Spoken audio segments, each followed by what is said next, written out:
chers collègues.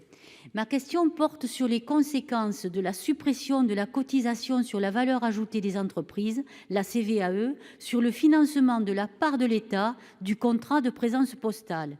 Ce contrat, créé par la loi du 20 mai 2005 relative à la régulation des activités postales, permet à la Poste de contribuer à la mission d'aménagement et de développement du territoire. Répondant au besoin vital de maintien de la présence postale dans les territoires, il participe notamment à la mise en place des maisons de service public, telles France Service, et concourt au renforcement de l'inclusion numérique. Financé par le Fonds postal national de péréquation territoriale, alimenté par un abattement de taxes locales dues par la Poste, principalement la CVAE, indispensable, ce fonds de péréquation sert à financer pour partie la présence postale par la rénovation de locaux, bureaux partagés, agences postales ou soutien aux innovations numériques. Or, l'article 55 de la loi de finances pour 2023 a supprimé la CVAE sur 2 ans, 2023 et 2024. Le gouvernement s'est engagé à compenser cette suppression, mais les chiffres transmis montrent que la CVAE qui aurait été perçue en 2023 si elle n'avait pas été supprimée est nettement supérieure au montant théorique de la compensation qui en a été faite. L'engagement à compenser à l'euro près est donc loin d'être tenu et c'est très inquiétant.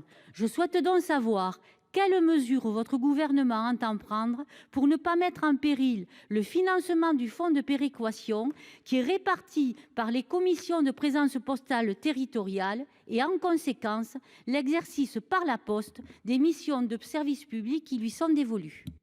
Merci Madame Jourda. La parole est à la ministre pour vous répondre.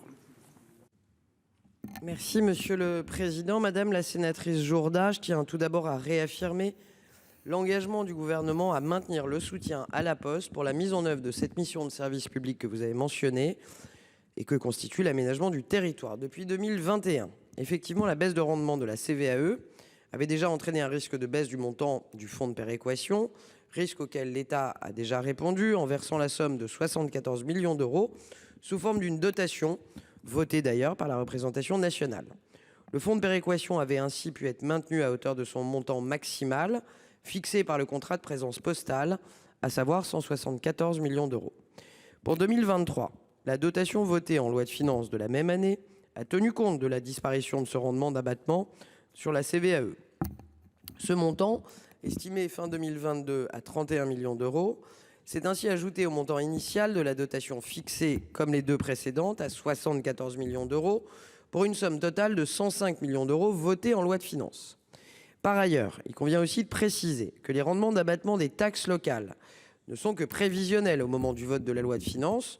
Et vous le savez, les montants définitifs ne sont connus qu'au début de l'année N+1. Le montant supplémentaire de la dotation pour 2023 correspond donc bien au montant du rendement qui aurait bénéficié au fonds de péréquation si cette première part de CVAE avait été maintenue.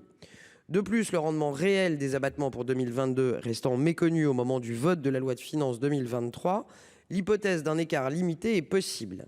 Néanmoins, lorsqu'un déficit est constaté ultérieurement, un réajustement peut intervenir lors de la fixation de la dotation annuelle suivante au moment du vote par le Parlement. Il me semble donc que les précautions nécessaires sont prévues pour justement ne pas mettre en péril le financement du fonds de péréquation et en conséquence l'exercice par la Poste des missions de service public qui lui sont dévolues et que vous avez rappelé à juste titre. Je vous remercie Madame la sénatrice.